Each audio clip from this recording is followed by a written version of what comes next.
Hello friends, इस video में हम बात करने वाले हैं role of finasteride in male pattern hair loss के अंदर। मैंने अपने प्रीवियस वीडियोस में role of minoxidil in hair loss के बारे में बताया, जिसमें मैंने बताया कि मिनॉक्सिडिल कैसे काम करता है, how to use minoxidil in better way, और भी डिटेल में मिनॉक्सिडिल के बारे में बताया। ये वीडियो इसी का कंटिन्यूशन है, जिसमें मैंने बताया कि फिनास्टाइड का रोल क्या है, फिनास्टाइड क्या चीज़ होती है, ये फिनास्टाइड हेयर लॉस को कैसे रोकता है, इसका मैकेनिज्म ऑफ एक्शन क्या है, किन पेशेंट्स को फिनास्टाइड लेना चाहिए, इसकी डोजेज क्या है, नॉर्मली जो भी इसके साइड इफेक्ट रहते हैं उसके बारे में हमारा क्या ओपिनियन है, ये ओवरऑल क्या सेफ है फिनास्टाइड लेने के लिए। तो इस वीडियो में मैंने इसी के बारे में डिटेल में बताया है। आप इस वीडियो को लास्ट तक देख सकते हैं।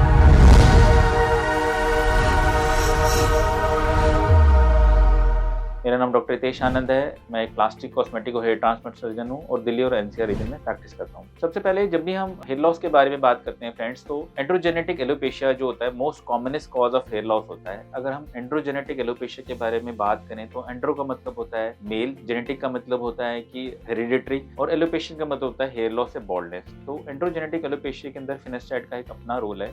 और एंड्रोजेनेटिक एलोपेशिया का जो कॉज जो होता है वो इसलिए होता है कि जब भी जो मेल हार्मोन, जो टेस्टोस्टेरोन हार्मोन होता है, उसका जो कन्वर्जन होता है डाईहाइड्रोटेस्टोस्टेरोन में, उसको करने में एक एंजाइम हेल्प करता है जिसे 5 अल्फा रिडक्टेज कहते हैं। और ये जो एंजाइम जो है टेस्टोस्टेरोन को जैसे ही डाईहाइड्रोटेस्टोस्टेरोन में कन्वर्ट करता है, ये जो डाईहाइड्रोटेस्टोस्टेरोन होता है यही जो है वो हमारे अंदर एंड्रोजेनेटिक एलोपेशिया या हेयर लॉस करता है। और फिनास्टाइड का रोल ये है कि फिनास्टाइड इस एंजाइम को, जो कि इस कन्वर्जन को फैसिलिटेट कर रहा है, मतलब टेस्टोस्टेरोन को, जो डाईहाइड्रोटेस्टोस्टेरोन से 5 अल्फा रिडक्टेज को जो फैसिलिटेट कर रहा है, उसको ब्लॉक करता है। तो मतलब फिनास्टाइड एक तरह से 5 अल्फा रिडक्टेज एंजाइम इनहिबिटर है। और अल्टीमेटली इसका एंड रिजल्ट ये रहता है कि टेस्टोस्टेरोन से डाईहाइड्रोटेस्टोस्टेरोन कन्वर्ट नहीं हो पाता है, जिससे आपके अंदर हेयर एंड्रोजेनेटिक एलोपेशिया जो है उसका प्रोग्रेशन जो है वो डिले हो जाता है।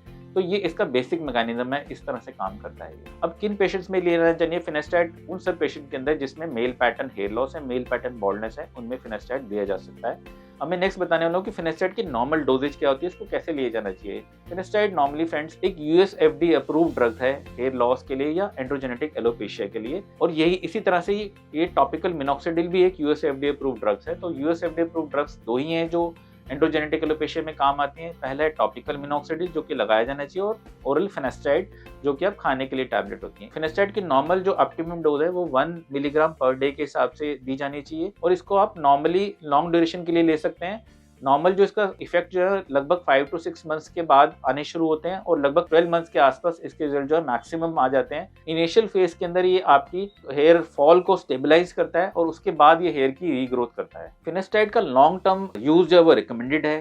फिनास्टाइड के बारे में ये भी इंपॉर्टेंट है कि फिनास्टाइड का इफेक्ट जो है बेटर आएगा अगर आप इसको अर्ली फेज ऑफ, जब आपका हेयर लॉस स्टार्ट हुआ है तभी आप इसको यूज करना स्टार्ट कर दें। इसका रिजल्ट और भी बेटर हो सकता है अगर आप फिनास्टाइड को टॉपिकल मिनॉक्सिडिल के साथ कंबाइन करें। तो ये सब नॉर्मल रिकमेंडेशन है जिसके अंदर आप फिनास्टाइड के यूज को बेटर बना सकते हैं। फ्रेंड्स, अब मैं बताने वाला हूँ साइड इफेक्ट्स ऑफ फिनास्टाइड। फिनास्टाइड के साइड इफेक्ट्स के बारे में इंटरनेट के ऊपर बहुत सारी इंफॉर्मेशन दी गई है। मैं आपको इसका डिटेल जो साइंटिफिक एविडेंस है वो बताने वाला हूँ।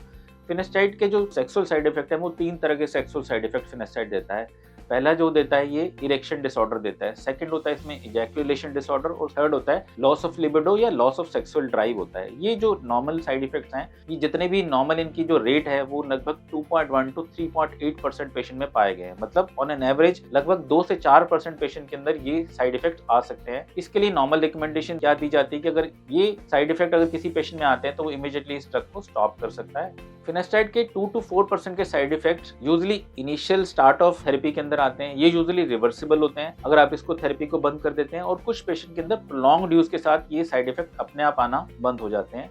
तो ये नॉर्मली के साइड इफेक्ट का पैटर्न रहता है। कुछ पेशेंट में एक नोसिबो इफेक्ट के कारण भी साइड इफेक्ट आने लग जाते हैं। नोसिबो इफेक्ट का मतलब ये होता है कि अगर किसी पेशेंट को साइकोलॉजिकल अवेयरनेस है कि उस ड्रग से साइड इफेक्ट आ सकते हैं, तो बिना उस ड्रग्स के किसी साइड इफेक्ट के काम किए बिना भी उस पेशेंट में साइड इफेक्ट आते हैं। मतलब कि अगर आपको पता है कि इस ड्रग से साइड इफेक्ट आ रहे हैं, शायद हो सकता है उस दवाई आपको साइड इफेक्ट ना कर रही हो, बट उसकी साइकोलॉजिकल अवेयरनेस के कारण से आपके अंदर वो साइड इफेक्ट आना शुरू कर सकते हैं। तो इस इफेक्ट को भी फिनास्टाइड के अंदर नोट किया गया है। अब क्योंकि इतने सारे सेक्सुअल साइड इफेक्ट्स के बारे में इतना ज़्यादा इंटरनेट के ऊपर चला था, तो इसके लिए भी बहुत सारी जो एस्टैब्लिश्ड ऑर्गेनाइजेशन है, जैसे कि यूएसएफडीए जो है, साथ ही साथ Indian society of hair restoration surgeons है, साथ ही साथ इंडियन डर्मेटोलॉजिकल जो ऑर्गेनाइजेशन है, एसोसिएशन है, उन्होंने भी कुछ गाइडलाइंस दी थी फिनेस्टाइड के बारे में, जिसके बारे में मैं बताने वाला हूँ। फिनेस्टाइड एक ऐसा ड्रग है जो कि एंड्रोजेनेटिक एलोपेशिया के अंदर एस्टैब्लिश्ड रोल है और ये उसके लिए एक पोटेंट ड्रग है। यही इकलौती एक ऐसी ड्रग है जो उसके डायरेक्ट कॉज पे काम करती है, मतलब टेस्टोस्टेरोन से डाइहाइड्रोटेस्टोस्टेरोन को बनने को बनती है। तो हेयर लॉस का जो एग्जैक्ट डायरेक्ट कॉजेशन है उसको रोकती है, उसको कम करती है। इसका कोई भी बेटर ऑल्टरनेटिव इस समय अवेलेबल नहीं है बॉडी के अंदर, और इस ड्रग के ऊपर काफी एक्सटेंसिव स्टडीज हो रखी हैं और ये पेशेंट के ऊपर के लिए सेफ मानी गई हैं। तो आप इसको आराम से इस ड्रग को यूज कर सकते हैं। इन कमिटीज ने ये भी रिकमेंड किया है कि जो इसकी जो डोज है 1 मिलीग्राम पर डे की डोज है वो काफी लो डोज है और उसमें ये साइड इफेक्ट आने के चांसेस बहुत ही कम पॉपुलेशन के अंदर है। फिर भी अगर किसी के अंदर साइड इफेक्ट आते हैं तो वो इस ड्रग को इमीडिएटली लेना बंद कर सकता है या अपने डॉक्टर को कंसल्ट कर सकता है। ये कमिटीज ये भी रिकमेंड करती हैं कि डॉक्टर्स को इस ड्रग को स्टार्ट करने से पहले इस ड्रग के बारे में फुल इन्फॉर्मेशन देनी जानी चाहिए, क्योंकि इसमें कुछ सेक्सुअल साइड इफेक्ट्स इन्वॉल्व रहते हैं। तो इसके बारे में भी एक पेशेंट को डिटेल्ड गाइडलाइंस पेशेंट को बतानी चाहिए, डिटेल्ड डिस्कशन होना चाहिए डॉक्टर के साथ। साथ ही साथ ये कमेटीज ये भी रिकमेंड करती है कि क्योंकि हेयर लॉस जो है वो एक कॉस्मेटिक प्रॉब्लम है, तो इसमें इसका यूज जो है फिनेस्टाइड का यूज कोई कंपलसरी नहीं है, इट्स ए वॉलंटरी यूज। इसका डिसीजन जो है वो पेशेंट के पास है कि वो इस फिनेस्टाइड को लेना चाहता है कि नहीं लेना चाहता। ऑल्दो कमिटीज का पर्सनल रिकमेंडेशन ये है कि इसको लेना सेफ है, ये एक ऐसी ड्रग है जो इसके लिए बहुत इंपॉर्टेंट है और उसका रिजल्ट बहुत अच्छा है और इसमें ले सकते हैं। सिर्फ 2 to 4% पेशेंट के अंदर ही इसके साइड इफेक्ट्स आने का चांस है, वो भी जैसे आप इस ड्रग को छोड़ते हैं, बंद करते हैं, वो रिवर्सिबल साइड इफेक्ट है, या प्रोलॉन्ग्ड यूज के साथ वो साइड इफेक्ट जो है वो ऑटोमेटिकली अपने आप बंद होते हैं। तो उन्होंने इसका लेने या ना लेने का डिसीजन जो है वो एंटायरली पेशेंट के ऊपर छोड़ा है, क्योंकि ये कॉस्मेटिक इश्यूज है। साथ ही साथ उन पेशेंट्स के लिए ड्रग्स को लेने के लिए मना किया है जो कि जिनको ऑलरेडी स्पर्म काउंट या ओलिगोस्पर्मिया है, कुछ इनफर्टिलिटी का इश्यूज है, या फिर वो न्यूली मैरिड है और बेबीज की प्लानिंग कर रहे हैं। तो इन पेशेंट्स के अंदर भी फिनेस्टाइड के यूज को कमेटी ने रिकमेंड किया कि आप ना कीजिए। इन कमिटीज का ये भी सजेशन है कि अगर पेशेंट्स को फिनेस्टाइड के यूज के साथ काफी एप्रीहेंशन है तो बजाय कि आप 1 मिलीग्राम पर डे के डोज से स्टार्ट करने के अलावा आप इसका हाफ डोज मतलब 0.5 मिलीग्राम डोज के साथ आप स्टार्ट कर सकते हैं और धीरे धीरे अगर कोई साइड इफेक्ट नहीं आता तो उसको आप 1 ग्राम की तरफ लेके जा सकते हैं। मेरा अपना पर्सनल रिकमेंडेशन ये रहता है कि मैं अपने पेशेंट्स में 1 मिलीग्राम पर डे की डोज जो है वो हफ्ते में सिर्फ 2 बार ही रिकमेंड करता हूँ और धीरे धीरे करके जब मुझे लगता है कि पेशेंट का रिजल्ट आने लग गया, तो कॉन्फिडेंस बिल्ड हो गया, तो मैं इसके हफ्ते में 3 बार तक इसको लेके जा सकते हैं।